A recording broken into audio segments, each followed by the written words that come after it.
things that we're doing with the 1 month that's not enough is we're using film or movies to help tell stories.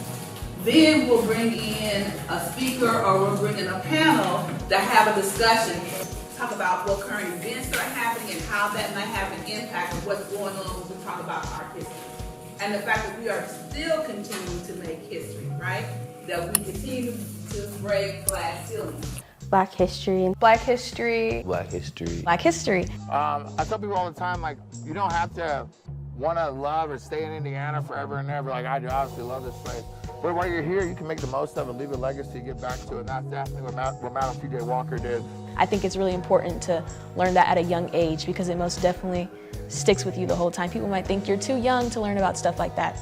I don't think you're ever too young. Like, it's you. So you most definitely need to know about it at a young age and take it with you throughout life.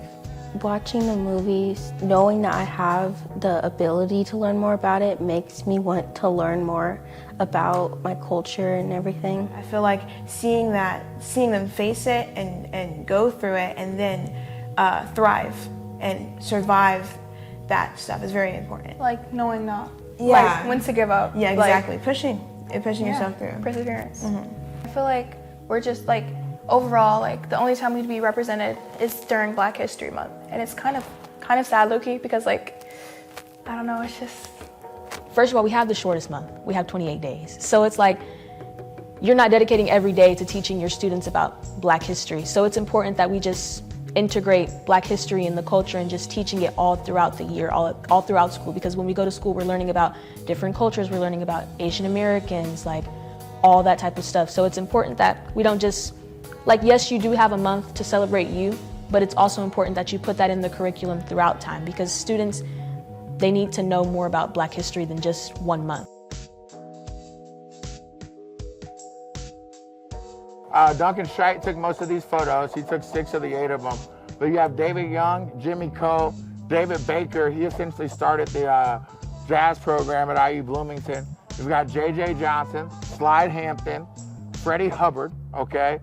Larry Ridley, and then Wes Montgomery. He's probably the most famous jazz musician from this neighborhood. Madam C.J. Walker. Bessie Coleman. John Lewis and Martin Luther King, Malcolm X. Like Chuck Berry. So it's most definitely important to understand like the people that did it first and show how it's evolved. I think that that's so important. I feel like we've made like amazing progress so far, but understanding our history and how it relates to like just anything we do as like Black Americans or the struggles we face or like the discrimination we face in certain fields or like the lack of representation in certain fields. I feel like understanding where our struggle comes from is what's going to help us most. You can take bits and pieces from what happened and use that in your own life to succeed or try to make change.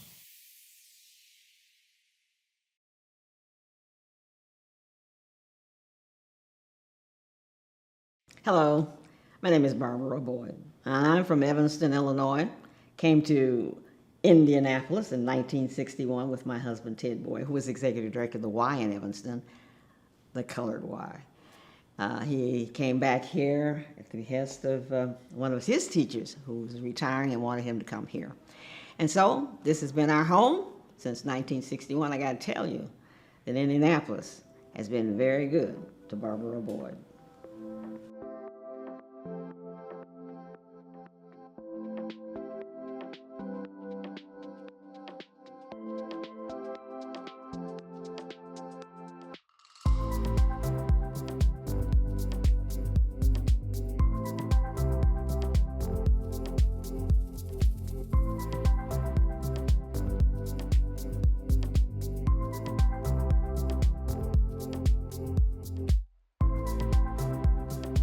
My journey to journalism began, you won't believe.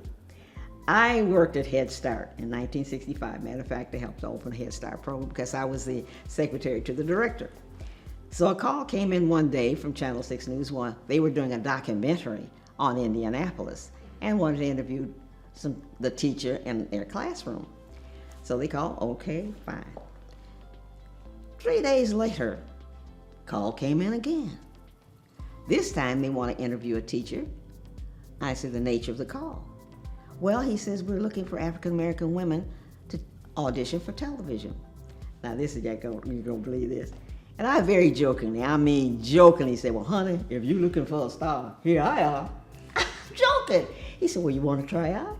I said, well, what I gotta do? So personally, I went to an elementary school named Building Blocks Academy, founded by a big group of African American sisters who also, some of them were a part of Alpha Kappa Alpha sorority. And those women most definitely taught me a lot about Black history. The whole school, the whole curriculum was always centered with that. So I think it was good for me going to an elementary school and learning about my history, because it's like, you're so young and you need to know that going into a new school. Now, when I transferred to a new school, I went to an international school. So I was a minority in a group of people that really didn't look like me or really didn't share the background that I had. But I think that it was good that me going to an elementary school and having like the curriculum of my history and my culture like grounded in me, it most definitely showed me that like even when I'm in a room and there's not a lot of people that look like me, like I'm still important and I'm able to teach other people, you know, what they taught me. Understanding your background and your fight for wanting my peers and I to be exposed to our history,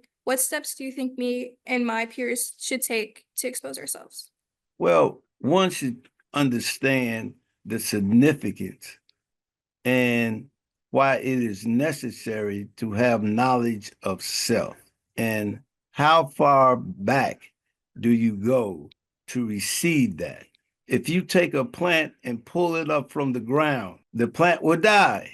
So if you don't have an understanding, not just of dates and times in history, you have to know the significance of the possibilities of where you come from. Last week, when Mr. Lamont was talking to us, he said not too long ago, we wouldn't have been able to wear our hair like we do today. We wouldn't be able to dress the way we do. We wouldn't be able to do certain things. And I feel like a lot of people forget all that it took to get where we are today. And it's sad to see, but looking at stuff like Indian Black Expo, you know, who are trying to make it so that my peers, people my age, younger people, are getting educated in these opportunities to get to know Black history and develop a respect for people like John Lewis and Martin Luther King, Malcolm X. Really, it's going to be a Black history documentary. We're going to be focusing on the arts. So once again, our students that are in dance, video, photography, those who are in acting, those in music production, we're going to be highlighting those history makers and those who've made an impact on our culture and our community, and what they've done to help transform and help break the glass ceiling, and a lot of opportunities for now where you are able to kind of walk and then be upheld on their shoulders because of the work that they have done, because of the adversities that they've gone through. And so that's what we're going to be doing when we talk about 1 month is not enough. And so with this documentary, it is a 2-year project. It's going to be distributed to other middle and high school students, because our goal is to help our young people to get a better understanding about our history, to learn more about our history, to do that research and look to find out more about where we've come from, and then also it's helping us to chart where we're headed, okay?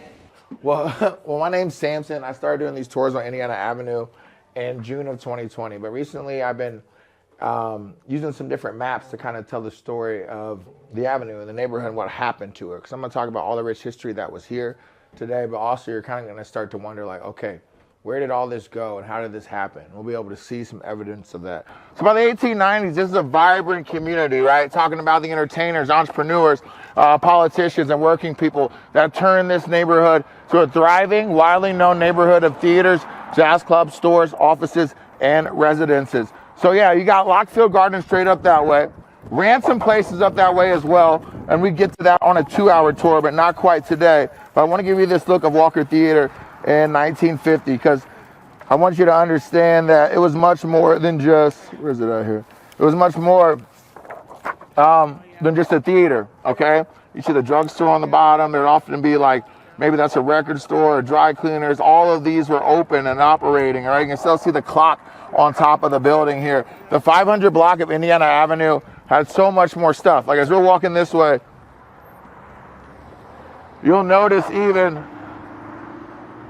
like there's nothing here, all right? Like from here all the way to this building, which is currently unoccupied, there's nothing that you see, but it used to look completely different. And as we get closer to the corner here, I'll show you some more pictures. But the Indianapolis Recorder is our city's black newspaper. It's the 4th oldest black newspaper that's still publishing here in the country today. So you're hearing me playing a lot of jazz, all right? This is a neighborhood that had plenty of jazz clubs. I'm gonna read an excerpt from the Recorder about the Sunset Terrace, one of these clubs that we have. It says, for the next attraction, see the Indianapolis Recorder. We cater to colored people. The only ballroom catering to colored patrons in Indianapolis. Located in the heart of the colored population, that's right here. More than 30,000 Negroes reside within a radius of 10 city blocks. All streetcars and public buses stop, unload, and pick up passengers in front of the main entrance.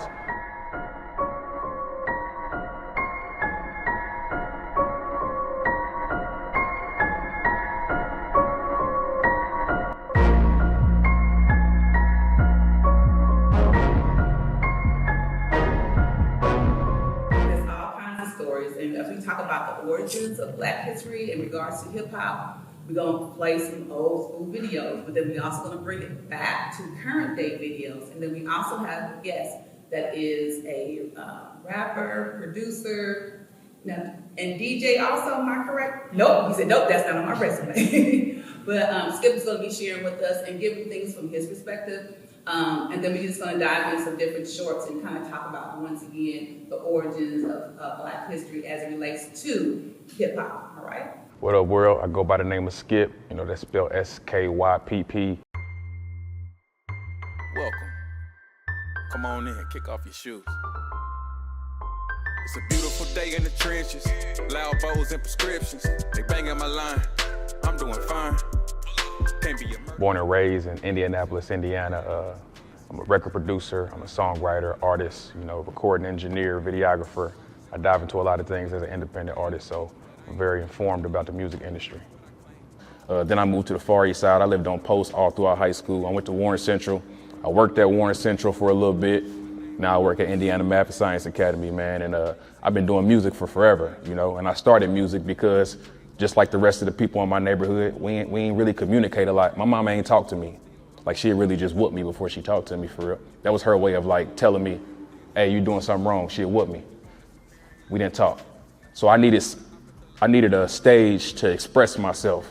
And I just felt like that's what, listening to Tupac, how he was so vulnerable, like that just told me like, man, if I do that, I can finally get these feelings and emotions and thoughts out. I wasn't a rapper at first, I just wrote it down. Just wrote all my feelings down, yeah, like a little journal or something like that. You know, I had brothers, but they weren't taught to communicate either. So I communicated through my lyrics. And then I got brave enough, I wasn't shy no more. I started rapping it. People was like, oh, you all right. I was a little dusty little dude, like we was broke. So when they found out I rap, they laughed at me. They was like, oh, you a rapper, boy, you can't even dress, how you gonna rap? But when I started rapping, they was like, oh, he talking about the same stuff we live in, like the struggle, you know what I mean? So that's what I pride myself on. You know what I mean? I just, music is life. If I'm having a bad day, the only thing that can make my day better is the right song. So I'm B Swift, born and raised in Indianapolis. I've been doing radio since I was 19. I never wanted to do the radio. It was something that my nephew's mother heard on the radio at the time of contest, and she thought it would be very dope for me. I don't know what she heard or seen in me, because this has never been a passion of mine. Music has always been a passion, but not radio side. And she was like really pushed me to take this opportunity. And when I was given the chance as an intern, I took it and ran with it because I didn't have too many other options. So it was just something that I grabbed onto and I love since then. And for me, it's been something that I could do and connect with people.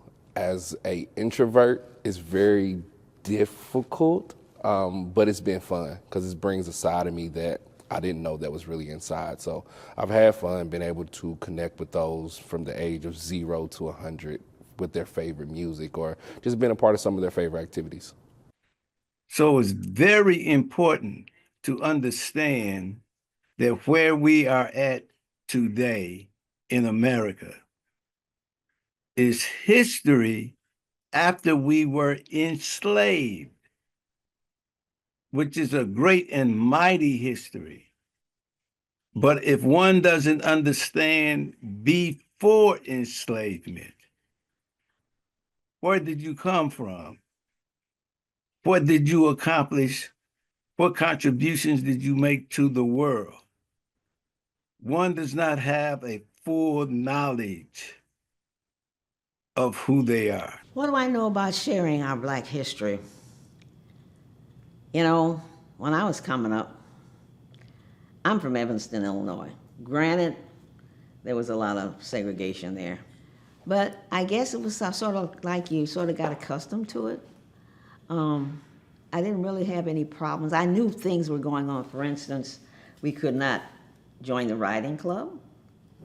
We had separate proms, like who wanted to dance to white music, so we didn't really care about that.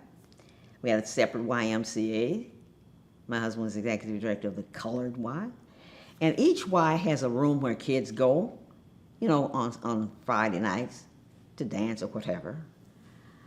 And they sort of have a theme built around. At our YMCA, it was emphasis was on airplanes and zooming kind of things. At the white Y, it was the plantation room. And what was outside the plantation room door? A little black man. Okay? Time goes on. Get a call. I mean, this has got to be years ahead. Ms. Boyd, we're doing a documentary on Evanston, and we'd like to include the Emerson YMCA. So they sent out a photographer, interviewed my daughter and myself. Then we were invited to a luncheon. Boy, everybody was there smiling. It's the first time I'd ever been in the Grove Street Y, the white Y. I lived there all my life. You know, no different from what we got. It's okay. But what did surprise me is that here, after all these years, a black man was president of the board. Okay, the 6888 Central Postal Directory Battalion was the first and only all-black female unit to be deployed overseas during World War II, which consisted of 855 black female women under the command of Major Charity Adams. Their nickname was 6888, and their motto was, "No male, low morale." This unit served at home in the US and in Europe, where they sorted and routed mail for millions of American service members and civilians. And these women processed an average of 65,000 pieces of mail per shift.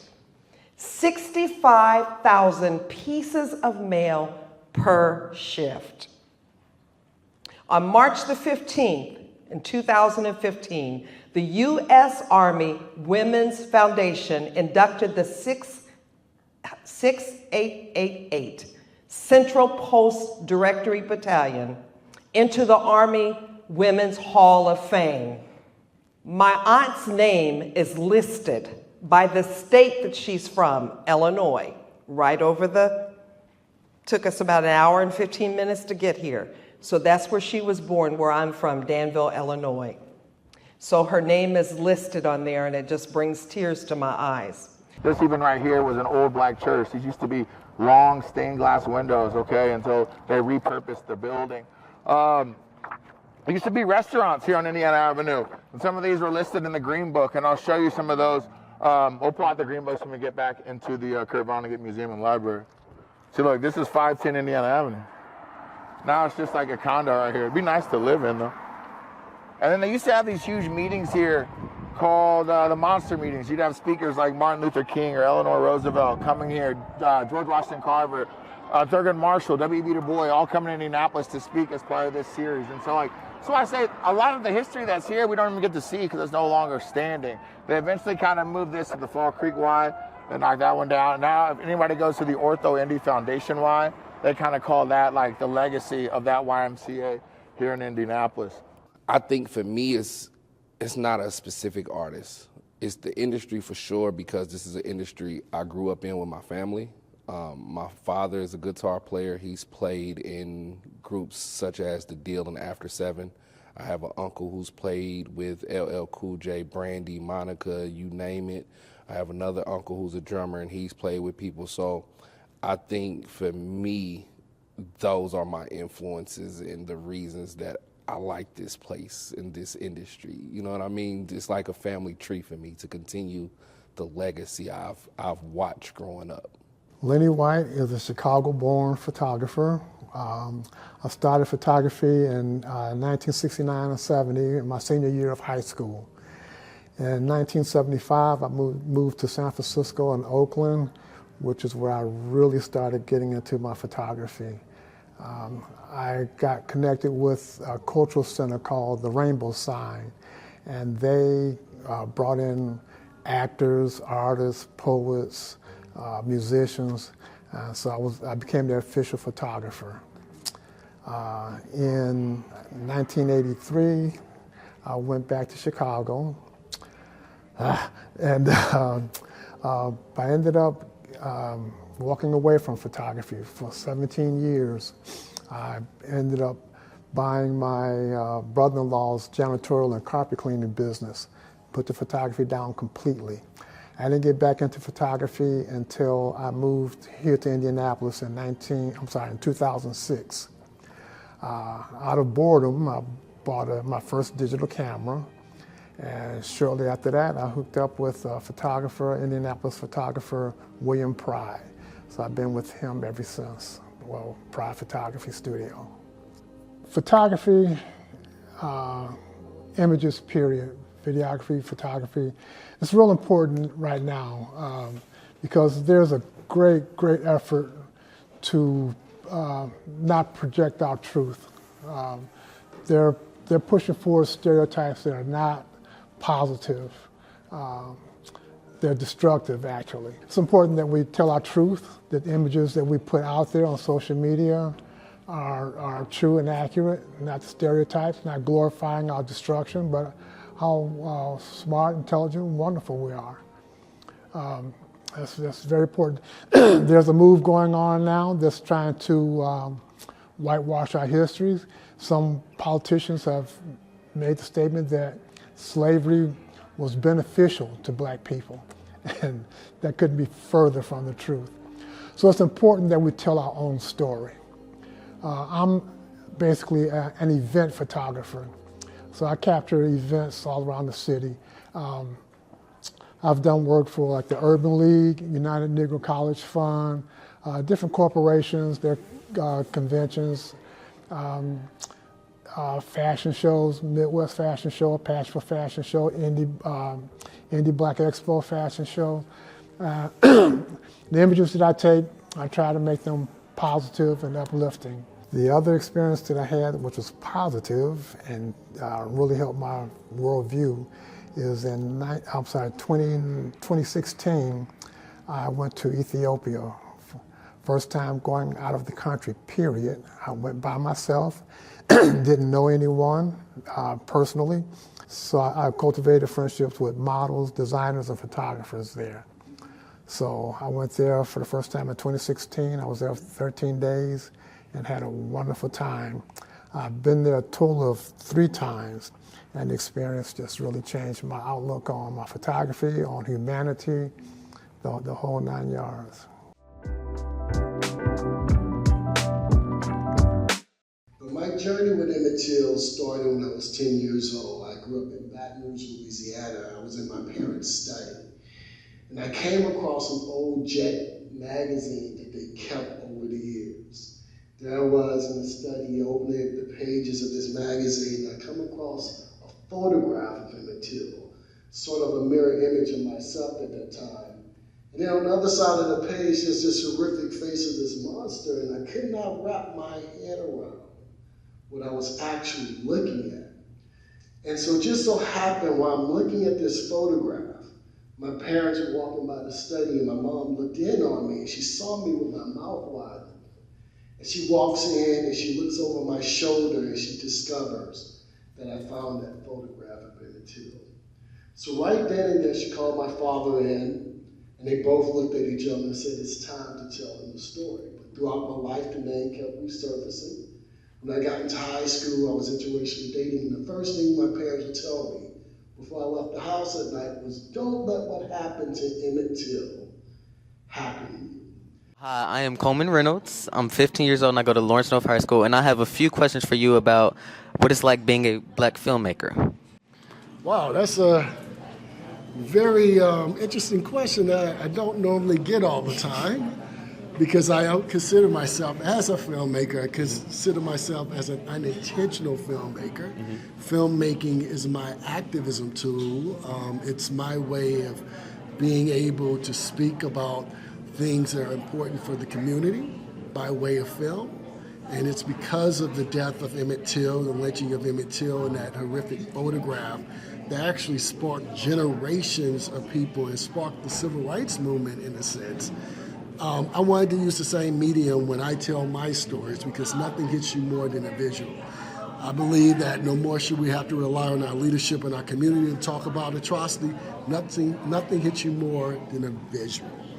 And so being able to have this gift or to learn this craft at an early age in my life, something that I did not look for. I didn't search for Emmett Till or seek, not Emmett Till, sorry.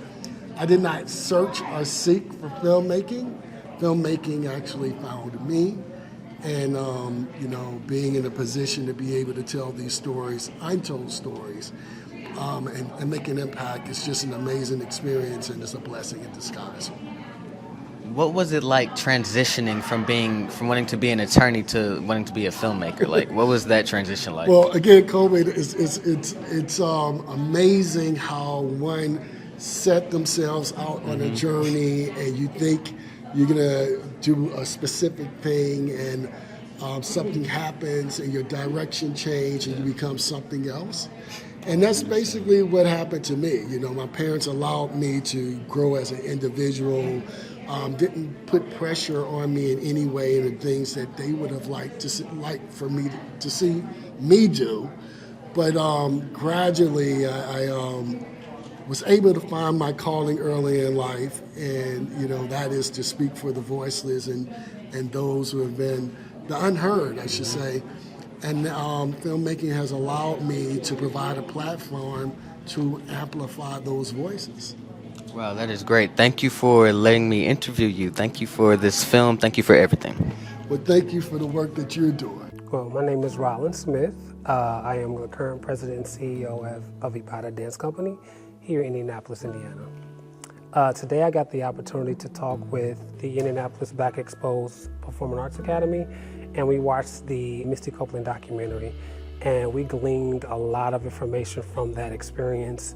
I think the students their eyes were open to what the world of dance looks like from the perspective of a black ballerina, and those, I think it actually gave them a sense of respect for the actual dance genre as well. What did she miss focusing on her career? Her adolescence, her youth. Her youth? And her physical health. Yes, and what does that come with? Missing out on what? Experiences. Speak on it. You 17, so if you were out here doing your professional career, what would you miss out on? Your life. Mm-hmm. Because I've been to parties and just and having to risk friends over my dream would be I would feel like it would be worth it, but I wouldn't feel complete. Yes. Mm-hmm. And what you just said, honestly, that's why we made a youth company here in the organization. We're here in India as well, because those kids that are making those sacrifices, you kind of create that whole family atmosphere within spaces like this, or within spaces like IBE, because you can have those experiences because you do leave and become a professional, right? And so we want to create that space like home. IBE Dance Company have been around for about 34 years. It was founded by the illustrious Sabre J. Logan. I was fortunate to take over the organization as president and CEO about 3 years ago. So the history of IBE within Indianapolis has been deep and rich. She started the organization in Zion Hope Baptist Church, and now it has flourished to where it is today. So she is given me the mantle, or she put the mantle upon my shoulders to take it to the next level within the city of Indianapolis. This definitely has planted its feet as a pillar here in the city. So hopefully we can definitely take it on to the next level to make sure we can bring more students of color and more students that don't have access to a program like this to provide opportunities for them in the future. I'm Lajeria Davis, the writer and director of the Netflix and Shondaland's Black Barbie. Thank you to Indiana Black Expo and its leadership, including President and CEO Alice Watson, for selecting our film as a part of the Expo's education initiative. Telling our story a month is not enough.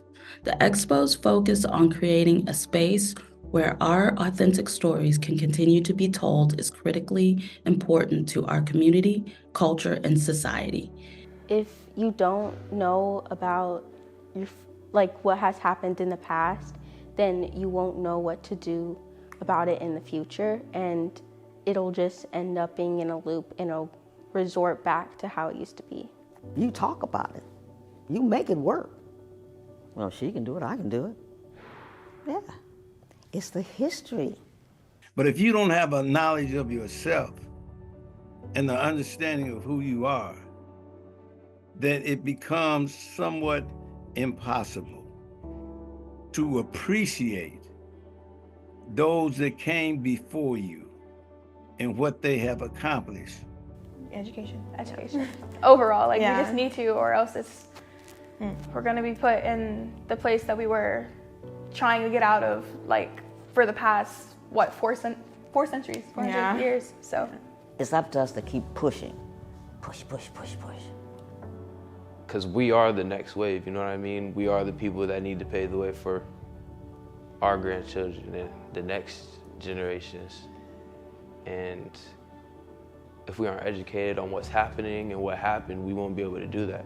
Well, let's pray. Heavenly Father, we do thank you for this beautiful day that you've given us. We thank you that you are the King of Kings and the Lord of Lords. And despite all the obstacles that we may face in life, you are everything for everybody, everywhere. We thank you for this very day. We thank you for Black Expo and all the presenters and all the people that are over this organization. We give you glory and praise for this very day you've given us. And I pray that the information that I give them, that they'll be able to use for years and years to come. And we ask you to bless this day in Jesus' name. Amen. Amen.